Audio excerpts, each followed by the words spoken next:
Hello दोस्तों, नमस्कार। के हुसैन क्लासेज में आपका स्वागत है।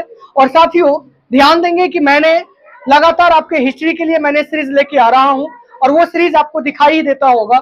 जैसे कि मैंने कल के क्लास में मैंने लेसन 6 को कवर किया था और आज जो क्लास होने वाली है वो लेसन जो हमारा है वो 7th है। इसको देखेंगे और ये हिस्ट्री का सबसे लास्ट सीरीज है और इसके बाद हम लोग इकोनॉमिक्स पे चलेंगे, फिर ज्योग्राफी पे चलेंगे, फिर पॉलिटिकल साइंस पे चलेंगे। तो देखेंगे ये सारे जो प्रश्न साथियों दिखाई आपको देता होगा बोर्ड पे, वहां से लेके यहां तक आपको जो भी क्वेश्चन दिखाई दे रहे हैं ये सारे वीवीआई प्रश्न है। ये कौन से प्रश्न है? वीवीआई प्रश्न है, मतलब वेरी वेरी इंपॉर्टेंट क्वेश्चन है।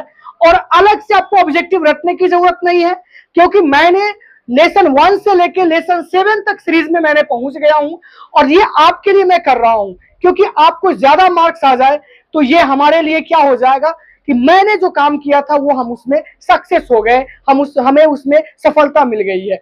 तो बिना देरी किए हुए आज हम हिस्ट्री के सारे सवालों पर डिस्कशन करते हैं और अभी लेके हम चल रहे हैं अध्याय 7। और यहाँ पे हमारा ये जो सेशन है वो क्लास 10th के लिए ये सेशन है। जो बच्चे 2026 में एग्जाम देने वाले हैं या 27 में भी देने वाले होंगे उनके लिए भी ये इंपॉर्टेंट है, क्योंकि हिस्ट्री कभी बदलती नहीं है, हिस्ट्री वही रहती है जो हिस्ट्री में लिखा हुआ है। तो ध्यान से समझेंगे और सवालों पर नजर डालते हैं। सबसे पहले हम लोग ऑब्जेक्टिव क्वेश्चन पे नजर डालते हैं कि ऑब्जेक्टिव क्वेश्चन वीवीआई की तरफ से क्या क्या हो सकता है। ध्यान से समझेंगे। यूरोप में छापे खाना का आविष्कार किसने किया था? ध्यान से समझेंगे। यूरोप में छापे खाने का आविष्कार किसने किया था? याद रखेंगे, जोहान्स गुटेनबर्ग ने। कौन किया था? जोहान्स गुटेनबर्ग ने। आप लोग भी बोल सकते हैं जोहान्स गुटेनबर्ग ने क्या किया था? तो यूरोप में छापे खाना का आविष्कार किया था। उसके बाद भारत में, ध्यान देंगे, भारत में सबसे पहले मुद्रण किसने शुरू किया था? याद रखिएगा, पुर्तगाली मिशनरियों ने किया था। कौन किया था? पुर्तगाली मिशनरियों ने किया था। केसरी अखबार किसने लिखा? वेरी वेरी इंपॉर्टेंट क्वेश्चन है। केसरी अखबार किसने लिखा था? याद रखेंगे, बाल गंगाधर तिलक ने। किसने लिखा था? बाल गंगाधर तिलक ने। प्रिंटिंग प्रेस के आविष्कार से सबसे बड़ा लाभ क्या हुआ था? प्रिंटिंग प्रेस के आविष्कार से सबसे बड़ा लाभ क्या हुआ था? तो याद रखेंगे, किताबें और ज्ञान सभी के लिए सुलभ हो गए थे। मतलब जैसे छापा खाना स्टार्ट हो गया, जैसे प्रिंटिंग प्रेस आना स्टार्ट हो गया, तो क्या हुआ कि हर एक चीज की क्या हो गई? सुविधा हो गई। जैसे अगर मान लीजिए कि अगर आपको एग्जाम में क्वेश्चन देना है तो क्या होता है, आराम से हम उस एग्जाम में क्वेश्चन के लिए क्या करते हैं? छपवा लेते हैं, प्रिंट आउट करवा लेते हैं और फिर हम आपको दे देते हैं। लेकिन बार बार उसी चीज को एक कॉपी पर लिखेंगे तो एक तो हमारा टाइम इंगेज होगा, मेरा टाइम वेस्ट होगा, और फिर जो हम प्रॉपर ढंग से कर पाएंगे वो फिर प्रॉपर ढंग से नहीं हो पाएगा। तो यहाँ पे हमें समझने की जरूरत क्या है कि प्रिंटिंग प्रेस के आविष्कार से सबसे बड़ा लाभ क्या हुआ था? तो याद रखेंगे, किताबें और ज्ञान सभी के लिए क्या हो गया? सुलभ हो गया। मतलब अमीर भी पढ़ सकता था और गरीब भी पढ़ सकता था। धार्मिक सुधार आंदोलन से किसका संबंध है? याद रखेंगे, मार्टिन लूथर किंग जियार का संबंध है। मार्टिन लूथर का संबंध है। कौन चीज से संबंध है? धार्मिक सुधार से संबंध है। साथियों, ये ऑब्जेक्टिव क्वेश्चन है, यही 5 क्वेश्चन है। याद रखेंगे, 1 से लेके 7 चैप्टर में आप 35 प्रश्न अगर याद कर लिए, सिर्फ ओनली 35 प्रश्न, 35 प्रश्न अगर याद कर लिए, तो याद रखिएगा हिस्ट्री के क्वेश्चन जो ऑब्जेक्टिव आपसे पूछेगा, ऑब्जेक्टिव जो क्वेश्चन आपसे पूछेगा उसमें एक भी क्वेश्चन आपसे छूटेगा नहीं। सिर्फ कितना याद करना है? 35 प्रश्न याद करना है और आप आराम से एग्जाम पास कर जाइएगा। इतिहास के एक भी प्रश्न जो ऑब्जेक्टिव पूछा जाएगा उसमें आपको किसी भी प्रकार की दिक्कत नहीं होगा। इसलिए जो भी ऑब्जेक्टिव बताया जाता है उसको आप आसानी से पूरा करेंगे।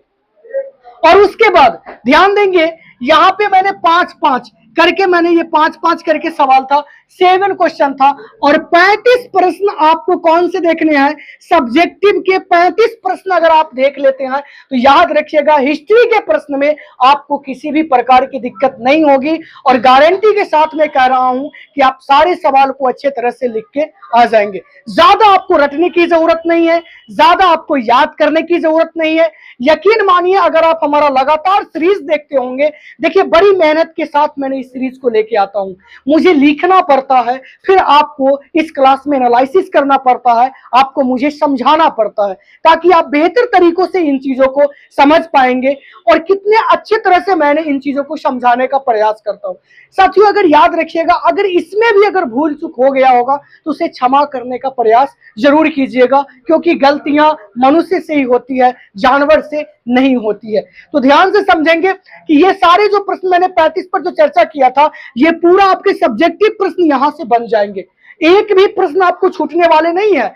तो सब्जेक्टिव के प्रश्न इसी तरह से रहेंगे और ऑब्जेक्टिव का प्रश्न इसी तरह से। तो पीछे जो आपके 2-4 जो सीरीज आपके छूट गए हैं, प्ले लिस्ट में उसका डिस्क्रिप्शन में उसका लिंक दिया हुआ है, वहां से देख के वो सारे चीजों को आप देख ले।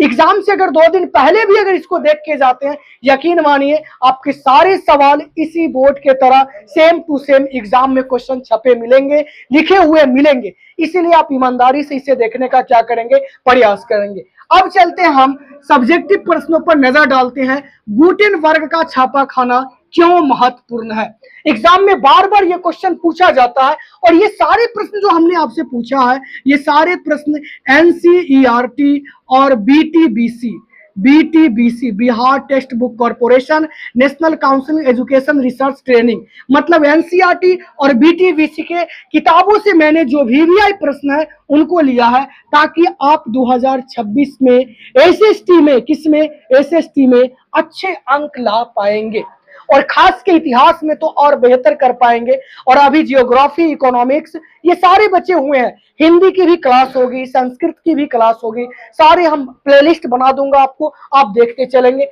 चलिए, थोड़ा सा ज्यादा हो गया। गुटेनबर्ग का छापा खाना क्यों महत्वपूर्ण है? किसका? गुटेनबर्ग का। याद रखेंगे, गुटेनबर्ग ने छापे खाने से किताबें तेजी से और कम दाम पर छपने लगी, इसलिए गुटेनबर्ग का छापे खाना महत्वपूर्ण था। मतलब उन्होंने कम दाम पर जो प्रिंटिंग करना स्टार्ट किया था, कम दाम पर जो छापना स्टार्ट किया था, इसलिए गुटेनबर्ग का छापे खाना क्या हो गया था? महत्वपूर्ण हो गया था। भारत में मुद्रण से समाज पर क्या प्रभाव पड़ा? ध्यान से समझेंगे। मुद्रण मतलब मैंने बार बार कर रहा हूं, छापा खाना।